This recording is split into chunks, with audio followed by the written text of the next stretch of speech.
디모데후서 3장 16절과 베드로후서 1장 21절 말씀은 하나님의 음성을 듣는 신앙입니다. 이 말씀으로 우리가 함께 은혜 받기를 소망합니다. 우리 디모데후서 3장 16절 한 목소리 있습니다. 모든 성경은 하나님의 감동으로 된 것으로 교훈과 책망과 바르게 함과 의로 교육하기에 유익하니. 베드로후서 1장 21절입니다. 예언은 언제든지 사람의 뜻대로 된 것이 아니요 오직 성령의 감동하심을 받은 사람들이 하나님께 받아 말한 것입니다. 아멘. 여러분 성령의 감화 감동을 받고 싶죠? 아멘. 여러분들 그런 경험이 있습니까? 아멘. 한 분만 아멘. 나머지 분들은 아직도 두 분이 또 인자라서 아멘 하셨습니다. 네. 하나님의 감화 감동으로 성경은 쓰여졌다 이렇게 말하고 있고, 베드로후서도 예언은 이렇게 되어 있습니다. 예언은 우리가 두 가지로 구분을 하는데, 하나는 뭐냐면 하나님의 말씀이 다 예언으로 되어 있어서 이걸 성경이라고 표현하기도 하고, 또 우리의 미래의 일을 하나님께서 또한 미리 알려주는 그런 경우도 예언이라고 합니다. 성경은 예언이 이루어지는 책이에요. 하나님이 미리 말씀하시고 그것이 이루어지고, 그것을 이루어진 것을 보고 또한 우리가 은혜 받고, 이루어질 것을 기대하고 소망을 가지고 나가면서 또 은혜 받고, 이런 책이 바로 성경입니다. 그래서 사도 바울이 디모데에게 이런 말을 하는 겁니다. 모든 성경은 하나님의 감동으로 된 것이다 이렇게 말씀하고 있어요. 여러분 이 사실을 믿습니까? 아멘. 하나님께로부터 오는 모든 응답은 어떻게 오는가?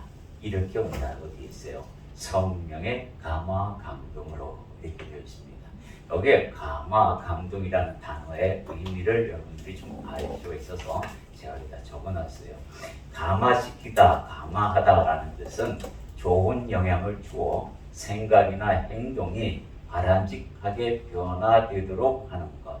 그러니까 성령을 받으면 성령의 감화 감동이 된다라는 의미는 성령께서 가르치는 그 좋은 말씀의 영향을 받아서 내 생각과 마음이 변화되어 내 행동이 바람직함으로 방향을 틀고 간다, 이런 의미예요. 그러니까 내 행동이 바람직하지 아니하면 성령의 감화 감동을 받은 사람이에요? 안 받은 사람이에요? 아예 안 받은 사람이에요. 받았다 하더라도 그것을 잊어버린 사람이라고 할 수가 있겠죠. 감동하다, 감동시키다 라는 의미는 뭘까요? 여기 보니까 깊이 느끼게 하여 크게 움직이다 라는 거예요. 두 개 다 공통점이 뭐냐면은 바로 좋은 것에 대한 바람직한 행동이다 라는 것. 여러분들 행동이 바뀌어야 돼요. 행동이 바뀌어야만이 하나님께서 영광을 받을 수 있다라고 우리가 생각할 수 있는 겁니다. 여러분들이 우리의 삶 속에서 이 행동이 바뀌도록, 하나님의 감화 감동으로 바뀌도록 그렇게 해야 되는 겁니다. 오늘 이 말씀을 주신 이유가 있어요. 오늘이 무슨 날인 줄 아십니까?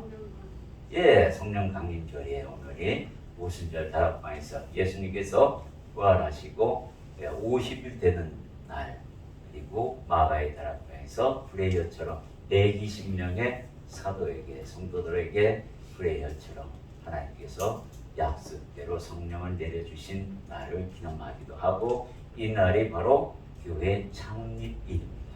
전 세계에 있어서 교회가 창립되는 날이에요.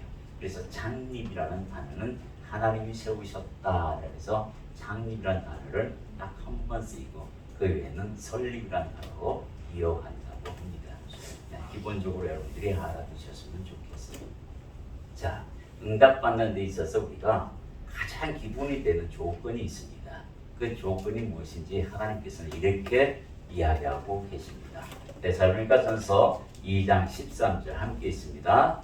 이러므로 우리가 하나님께 끊임없이 감사함은 너희가 우리에게 들은 바 하나님의 말씀을 받을 때에 사람의 말로 받지 아니하고 하나님의 말씀으로 받으리니 진실로 그러하도다. 이 말씀이 또한 너희 믿는 자 가운데서 역사하느니라. 조건이 뭐예요? 말씀을 전하는 이는 사람이지만 그 말씀은 하나님의 말씀인 것을 믿으라 하라는 겁니다.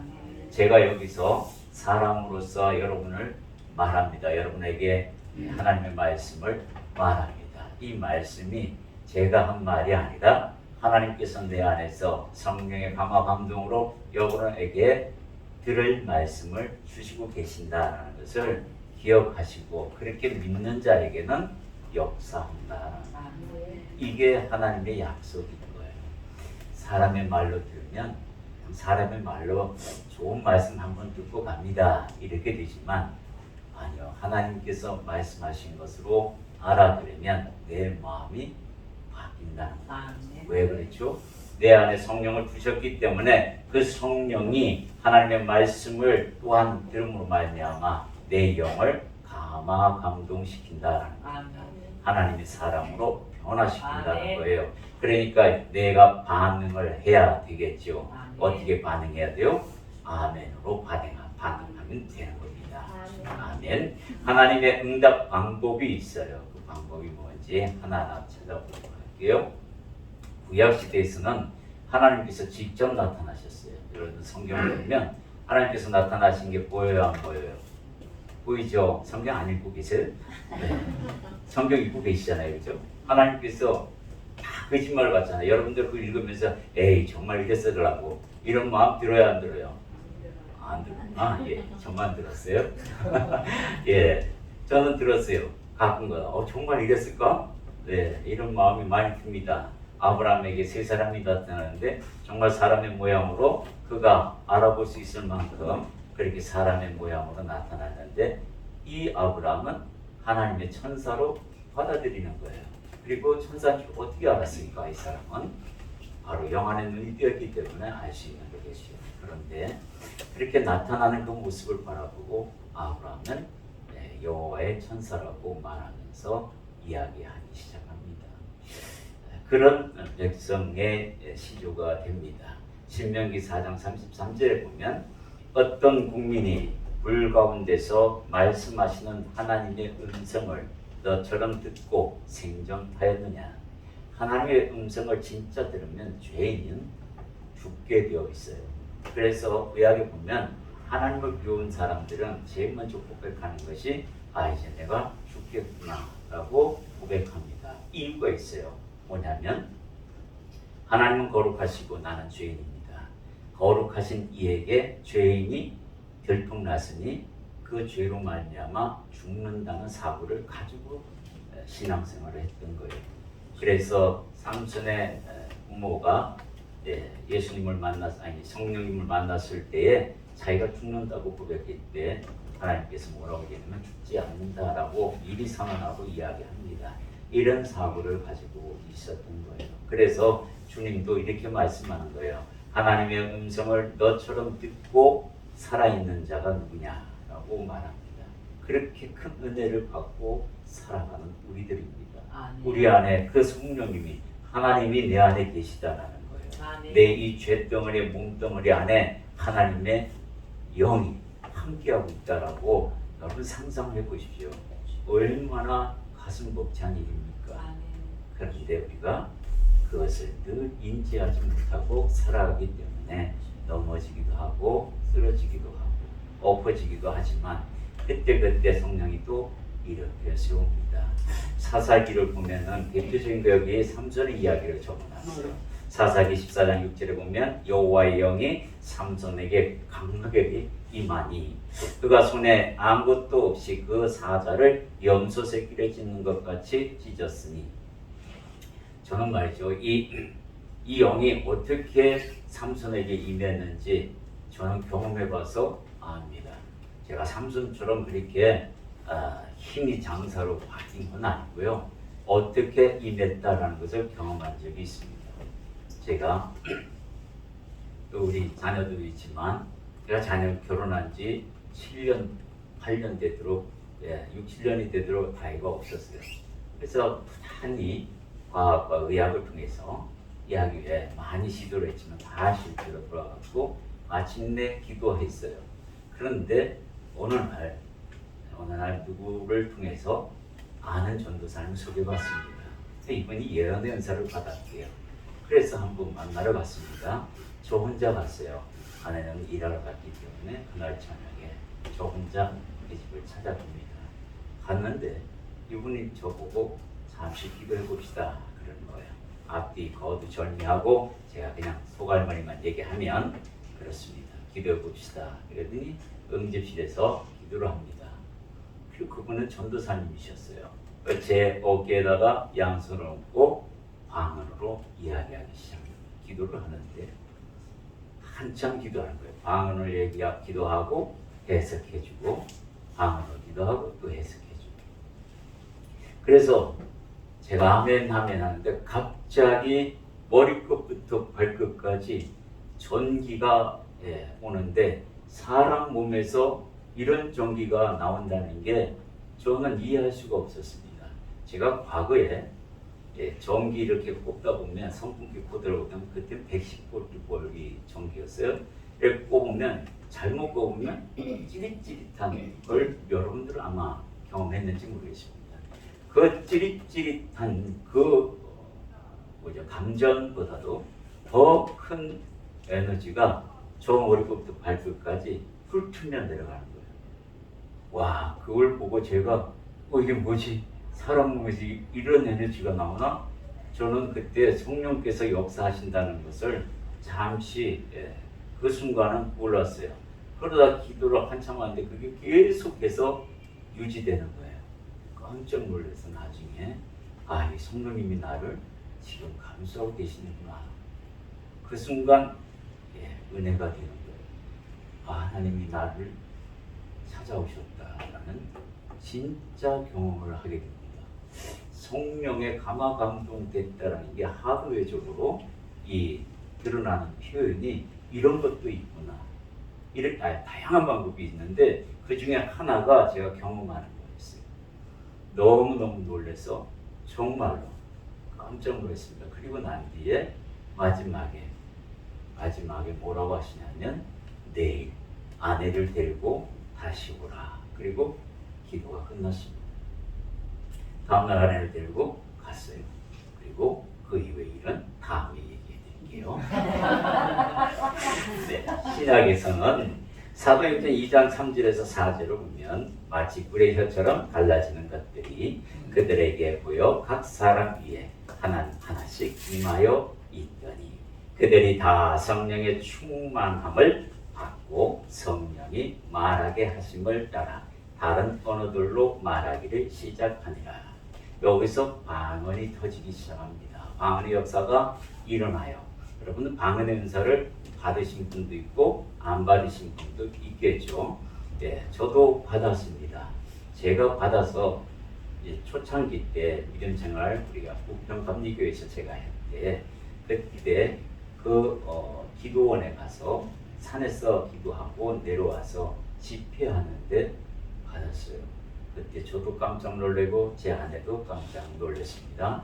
방언이 터진데 너무 아름다운 방언으로 말씀했어요. 제가 제 입으로 말하는데 뭔 말을 하는지는 몰랐어요. 솔직히 말씀드려서 무슨 소리를 하는지 모르고 그냥 떠들어댔어요. 근데 그게 그렇게 아름답게 들렸어요. 무슨 말인지는 모르지만 그랬습니다. 그런데 제가 10 몇 년 전에 다시 주님을 만났을 때 제 나이 50세 정도 됐을 때예요. 너무너무 힘들어서 제가 섬기는 만나교회 개인 기도실이 있어요. 거기에 들어가서 아내는 제 옆에서 기도하고 제 옆방에서 중보하고 저는 거기서 혼자서 기도를 하는데 갑자기 방언이 터졌습니다. 이 방언이 터지는데 그때 제가 하는 방언을 제가 통역하고 있더라고요. 통역을 하는데 제 마음 안에서 통역이 돼요. 내가 지금 무슨 고백을 하고 있구나라는 것을 알게 하셨어요. 방언으로 말하고 그 방언에 대해서 내 마음에 성령님께서 이런 기도다라고 알려주시는 거예요. 통역이 이렇게 이루어지는구나라는 것을 그때 처음 알았습니다. 한참 기도하는데 제 죄를 다 하나님 앞에 고백하는 거였어요. 방언으로 고백을 하는데 조금 고백했어요. 1시간 반 정도 고백을 시키시더라고요.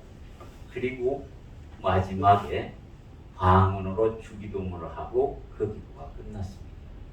제가 기도하는데 마지막으로 방언을 하는데 이거는 주기도문이구나 라는 걸 주님이 내게 인식시키시고 끝을 맺으셨어요. 그리고 아내도 제가 나와서 아내도 나오고 그렇게 중보했습니다. 이런 경험을 통해서 정말로 하나님께서 나를 붙들고 계시다는 것을 다시 한번 알게 되고 그때 힘을 얻게 됐습니다. 주님께서 나를 쓰시겠다 하시니 제가 그때까지 열심히 준비하겠나이다 라는 마음을 주셔서 열심히 준비했어요. 근데 그 준비하는 과정까지도 하나님이 이끄시다는 거예요. 하나님이 이끄셔요. 내가 하고자 하는 거는 거의 없어요. 그냥 생각도 마음도 다 주관하시는 거예요. 그게 감화감동되면 이렇게 되는구나라는 것을 알게 되었습니다. 이렇게 성령이 마가의 다락방에서 120명의 문도들에게 불의 혀처럼 임했습니다. 이것을 주님이 약속하셨어요. 이제 신약에 와서는 이렇게 하리라 라고 요엘 선지자를 통해서 말씀하시는데 요엘서 2장 28절에서 29절 함께 있습니다. 그 후에 내가 내 영을 만민에게 부어주리니 너희 자녀들이 장래일을 말할 것이며 너희 늙은이는 꿈을 꾸며 너희 젊은이는 이상을 볼 것이며 그때에 내가 또 내 영을 남종과 여종에게 부어줄 것이며 남종과 여종 젊은이 할 것 없이 하나도 빠짐없이 다 부어주겠다고 약속하셨습니다. 이제 그 시대에 여러분들이 사는 겁니다. 이제 예수를 주라 고백하는 그 모든 심령들 위해 성령의 단비를 내가 부어주겠다 하고 주님이 약속하셨습니다. 그래서 여러분 안에는 누가 계십니까? 바로 성령이 계시는 겁니다. 이것을 우리에게 보여주는 사건이 뭐냐면 사도들의 삶이에요. 사도들의 삶을 가만히 조명해 보면 성령의 감화로 살아가는 그들의 삶을 성경에 기록되어 있습니다. 그러니까 여러분들이 이 성경을 읽으실 때에 이 말씀을 하나하나 좀 대조해서 보면 알게 돼요. 이렇게 해서 역사가 일어나고 있고 그 역사 속에 내가 들어가 있구나 하는 거예요. 어마어마한 은혜입니다. 그렇죠? 고린도후서 6절에서 7절까지 함께 있습니다. 깨끗함과 지식과 오래 참음과 자비함과 성령의 강화와 거짓이 없는 사랑과 진리의 말씀과 하나님의 능력으로 의의 무기를 좌우에 가지고 이렇게 되어 있어요. 여기에 보면은 성령의 감화는 정결함과 그리고 진실된 사랑과 인내와 자비의 밭에서 함께 존재한다는 것을 선언하고 있습니다. 사도 바울이 그 얘기를 하고 있어요. 너희가 성령을 받았느냐? 성령의 밭으로 우리가 하나님께서 그렇게 삼으셨다면 그 밭에는 이제부터 뭐가 있어야 하냐면 정결된 깨끗한 그리고 지식, 성경에 대한 지식, 오래 참음, 견딤이 있어야 되고 자비가 함께 어우러져야 된다는 거예요. 우리가 성령을 받았으면 이렇게 되도록 내가 노력을 해야 되는데요. 노력할 때 하나님께서 어떻게 해요? 함께 해주고. 여러분들 그렇게 하셔야 돼요. 여기에 깨끗함, 정결한 마음을 가지라는 겁니다. 욕이 있어서는 안 돼요. 욕이 툭툭 튀어나온다? 문제 많은 사람입니다. 요거 욕하면 안 돼요. 그래서 베드로 뭐라 했어요? 악을 악으로 욕을 욕으로 대응하지 말라 하는 것은 네가 누구냐는 거예요. 너 정체성을 잃어버리지 말라 하는 겁니다. 성령이 네 안에 있는데 성령이 우리 보고 욕을 시키겠어요? 안 시키겠어요? 안 시키죠. 여러분들 시키는지 안 시키는지도 모르는가 봐요. 대답도 안 하네. 안 하기로 오늘 작정하시고 오신 것 같습니다. 그렇지 않아요. 절대 안 시킵니다. 누가 시키냐? 내 육체의 소욕이라는 놈이 시켜요. 그래서 그게 내 안에 분통이 터지니까 욕을 발산해서 나의 이 분함을 조금이라도 해소시키려고 하는 그런 욕망이 있기 때문에 욕이 튀어나오는 겁니다. 그래서 욕을 욕으로 갚지 말라라고 하는 이유가 너는 누구다? 성령의 사람 아니냐? 이 얘기를 하고 있는 거죠. 그래서 이제 여러분들은 내 마음을 정화시키도록 노력하셔야 합니다. 우리가 불편한 모습들이 우리 삶 속에서 누가 제일 많이 하냐면 내가 나를 제일 많이 알죠. 그래서 하나님 앞에 내려놓는 것도 내가 되어야 되는 겁니다. 남이 대신 내려놓을 수가 없는 거예요. 그죠? 내 인생에 있어서 성령이 내 삶 안에 임했다는 증거들이 있어요. 이것들을 여러분들이 찾아야 됩니다. 제가 여러분들에게 간증 비슷하게 이야기했지만 여러분 삶 속에서도 그것을 찾아보시는 기회가 있어야 돼요.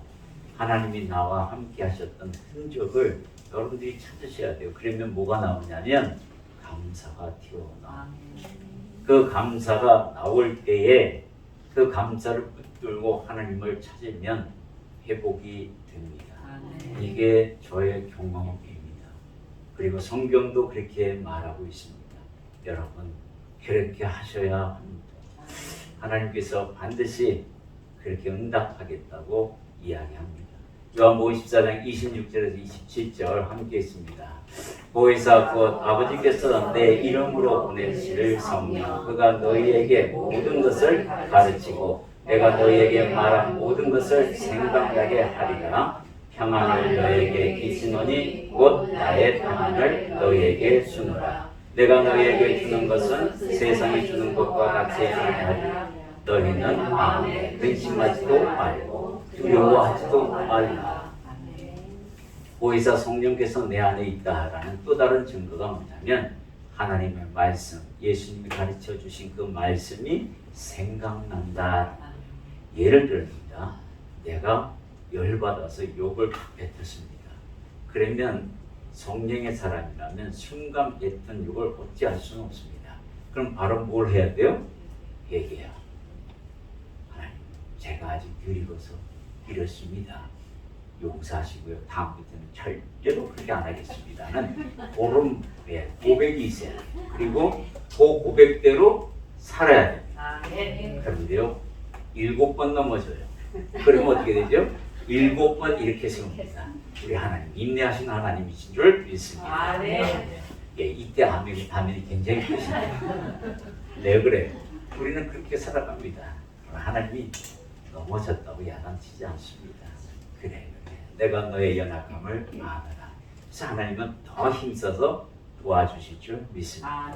그러니까 두려워하지 말라고 하시고 근심도 하지 말라고 하시잖아요. 내가 너를 돕는다.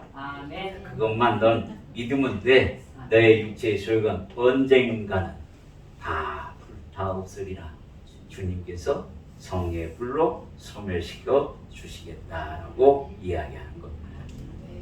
자, 성경을 읽을 때에 그러면 성령의 감동을 느끼기 위해서는 어떻게 해야 하느냐 몇 가지 제가 적어보았습니다. 첫째는 하나님의 말씀을 세상적 지식과 경험으로 그런 잣대로 풀려고 하면요 안 풀립니다. 절대로 안 풀려요. 그래서 여기에 많이 빠져 있는 사람들이 있습니다. 우리 성도들 중에서도요 안나교에서 경험한 거 제가 여러 큰 교회도 다녀봤지만 이 오류에 빠진 사람들이 진짜 많습니다. 그리고 하나님의 말씀을 하나님의 말씀으로 받아들이지 않는 사람도 꽤 많습니다. 왜 다니는지 이해가 안 되고 왜 성경을 읽냐면 성경을 읽을 때에 꼭 그런 것만 찾아서 말하는 사람들이 있어요. 정말로 답답합니다. 어떤 분이 이래요. 영어 잘하는 영어에 자기가 박사 정도 된대요. 네이티브하고 뭐 아주 자유롭게 이야기하는 사람이 대짜고짜 하는 말이 성경에 오류가 너무 많아요. 딱 이 얘기 한마디 합니다. 제가 양보할 때 오류가 너무 많아서 해석 다시 해야 합니다. 이렇게 이야기하는 거예요. 내가 그거 보고 이런 말씀을 했습니다. 예, 집사님 한국말로 바꾼 분이 누굽니까? 사람을 이용해서 하나님께서 그 사람의 지식과 모든 생각을 동원하여 우리 문화에 맞게끔 해석한 것이라고 믿으면 안 될까요? 라고 이야기해 드렸습니다. 하나님이 그렇게 실력이 없어서 영어 해석을 갖다가 못하는 사람을 선교사로 세워가지고 그걸 엉망으로 만들었었으면 우리 여기 있는 백성들은 그 전에 보신 성경을 본 사람들은 뭘 공부합니까? 당신 말대로 하잖아요. 그렇게 믿지 마십시오. 그렇게 해석했을 때는 그만한 이유가 있는 겁니다. 그리고 그 원어 안에는 그만한 뜻이 또 있는 거고요. 여러분들이 영어 단어 하나에 수많은 뜻이 있듯이 그 히브리어 단어에 그와 같은 뜻이 있기에 이 민족에게는 이 말씀이 맞다 하고 끄집어내서 풀이한 것을 당신이 영어 몇 자 한다고 그게 다라고 그렇게 생각하시는 것은 잘못된 겁니다. 라고 이야기해 줬습니다. 그때부터는 어떻게 그 말 쏙 들어가고 이제는 성경을 열심히 봐야겠다는 말만 하고 돌아가는 적도 있습니다. 네, 그렇습니다. 하나님께서 말씀하시기를 이 성경은 하나님이 우리 문화에 맞는 그렇게 해석을 해서 이렇게 하셨겠구나 라고 듣고 보면 은혜됩니다. 정말 은혜됩니다. 제가 경험해서 압니다. 여러분들 그렇게 보시기 바랍니다. 하나님의 실력이 그렇게 엉망 아닙니다. 그렇게 보시면 안 되고 또 그에게 그런 눈으로 보게 하신 것은 뭐냐면 네가 지금 그게 필요하다 이 이야기입니다. 성경의 해석이 잘못이 아니라 네가 지금 그 원어의 뜻 중에서 그게 필요한 거야. 그러니 네 마음을 제대로 하라. 이 뜻을 그에게 보여주는 것도 있습니다. 성경은 수많은 사람이 봅니다. 그 문화권 안에서 그렇게 이야기하고 계시는 겁니다. 두 번째는 말씀으로 연결시켜 보라는 겁니다. 하나의 구절을 보게 되면 세대주의자가 됩니다. 성경을 문자대로 해석하는 사람이 되어버려요. 그러면 묵시를 모르게 됩니다. 하나님께서 그 안에 예언을 숨겨놓고 묵시를 숨겨놨는데 그것을 말씀으로 연결해서 풀지 아니하면 세상의 지식이 들어가게 되고 내 생각이 들어가게 되고 그리고 풀이가 다른 방향으로 가게 된다는 것을 기억하시기 바랍니다. 그랬을 때 연결됐을 때 그때 비로소 적용됩니다. 내 삶에 적용이 되고 또 내 방향이 그리로 바뀌어지는 것을 보게 된다는 겁니다. 세 번째는 또 성경을 읽을 때에 하나님 아버지의 마음과 뜻 그것을 여러분들이 읽을 줄 알아야 돼요. 볼 줄 알아야 됩니다. 이때 성령의 감화 감동이 굉장히 크게 옵니다. 그러니까 여러분들이 성경을 읽으실 때 여기 보면은 우리가 책을 읽을 때 저자의 의도를 생각하고 읽습니다. 소설책을 읽든 뭔 책을 읽든 의도가 무엇인지를 보고 알려고 하는 노력이 있어요. 성경도 마찬가지입니다. 누가 쓰셨어요? 성령님이 쓰셨어요. 그래서 성경의 저자는 누구다? 사람이 아니라 성령님이신 거예요. 그래서 성령님이 쓰셨다라는 것을 여러분들이 알았다 그러면 그 책을 결코 가볍게 보지는 않을 겁니다. 그게 없기 때문에 그리고 그 마음이 덜하기 때문에 여러분 손에서 놓는 거예요. 그리고 너무 귀하다 보니까 책상 깊숙이 숨겨놓고 계시는 거죠. 그리고 먼지가 뽀얗게 나는 걸 보고 그때 가서 내가 후회해봐야 소용. 그 귀히 여기는 게 아니라 천히 여기는 겁니다. 여러분들이 어떻게 해야 돼요? 귀히 여기면 내 손에서 떠나지 않게 하시라 합니다. 그래서 하나님의 의도하심이 무엇인지 그 마음, 내게 향하신 그 마음을 성령의 감화 감동으로 찾아내셔야 하는 겁니다. 네, 응답의 진실성과 구별성이 있는데 그거에 대해서 한번 보겠습니다. 어떻게 응답을 받느냐, 진짜 이게 하나님의 응답인지 아닌지를 우리가 어떻게 아느냐. 신명기 18장 21절에서 22절은 이렇게 나와 있습니다. 함께 있습니다. 내가 마음속으로 이르기를 그 말이 여호와께서 이르신 말씀인지 우리가 어떻게 알리요 하리라. 만일 선지자가 있어 여호와의 이름으로 말한 일에 증언도 없고 성취함도 없으면 이는 여호와께서 말씀하신 것이 아니요 그 선지자가 제 마음대로 한 말이니 너는 그를 두려워하지 말지니라. 여기에 뭐가 있어요? 증언과 성취함이 있다고 얘기합니다. 그러니까 하나님의 말씀은 반드시 드러나게 되어 있다라는 거예요. 증거로 나타나고 있다라고 우리에게 이야기해요. 그 이야기에 히브리서 기자는 이렇게 말합니다. 히브리서 3장 8절에서 10절에 보면 광야에서 시험하던 날에 거역하던 것 같이 너희 마음을 완고하게 하지 말라. 거기서 너희 열조가 나를 시험하여 증언하고 40년 동안 나의 행사를 보았느니라. 그러므로 내가 이 세대에 노하여 이르기를 그들이 항상 마음이 미혹되어 내 길을 알지 못하는도다. 주님께서 뭐예요? 40년 동안 광야에서 이스라엘 백성과 함께 있을 때 낮에는 구름기둥, 밤에는 불기둥으로 나타나셨어요. 현현하셔서 날마다 볼 수 있게 했어요. 아침 저녁으로 밤으로 언제든지 눈만 뜨면 하나님의 임재를 보게 됩니다. 그런데도 시험을 해요. 10가지 시험을 합니다. 10번이나 시험을 해서 그 시험하는 걸 또한 다 들어주십니다. 들어주시면서 야단도 맞습니다. 왜 야단 맞습니까? 하나님을 믿지 않는 것에 대해서는 야단을 치십니다. 그러나 삶에 있어서 부족한 것에 대해서는 하나님이 야단치지 아니하시고 들어줍니다. 목이 말라요. 목 마른 건 어쩔 수 없는 거예요. 그래서 반석에서 물을 내시고 노하지 않으십니다. 고기 먹고 싶어요. 고기 줍니다. 노하지 않습니다. 주님은 그렇게 하셔요. 그러나 뭐에 노합니까? 이럴 때 노하는 거예요. 우리가 애굽에 있었을 때가 더 좋았던 했다. 이런 말들을, 그런 말들을 여러분들 하나님 앞에서 하시면 안 된다는 거지. 과거에 내가 이렇게 했으면 좋을 뻔했습니다. 이런 거 하나님을 실험하는 일들에 대해서는 말하지 말라라고 말씀하고 있는 거예요. 자, 주님은 요한복음 20장 29절에서 31절 보면 예수께서 이르시되 너는 나를 본고로 믿느냐? 보지 못하고 믿는 자들은 복되도다 하시니라. 보지 않고 믿는 믿음을 하나님께서 요구하십니다. 우리에게 요구하셔요. 이제 성령이 너희 안에 있음으로 말미암아 굳이 현현으로 나타나지 않습니다. 왜? 필요하시면 내 안에 계신 성령님께서 말씀하실 거니까 그것을 귀에 담아 들어라 라고 말씀하고 있습니다. 31절에 보면 오직 이것을 기록하면 너희로 예수께서 하나님의 아들 그리스도이심을 믿게 하려 하며 또 너희로 믿고 그 이름을 힘입어 생명을 얻게 하려 합니다. 우리가 예수 그리스도로 말미암아 이제 새 사람이 되었다라는 거예요. 새 사람은 뭡니까? 성령의 사람입니다. 그 성령의 사람으로서 이제 우리에게 선포하시는 말씀이 있습니다. 사도행전 6장 8절 함께 있습니다.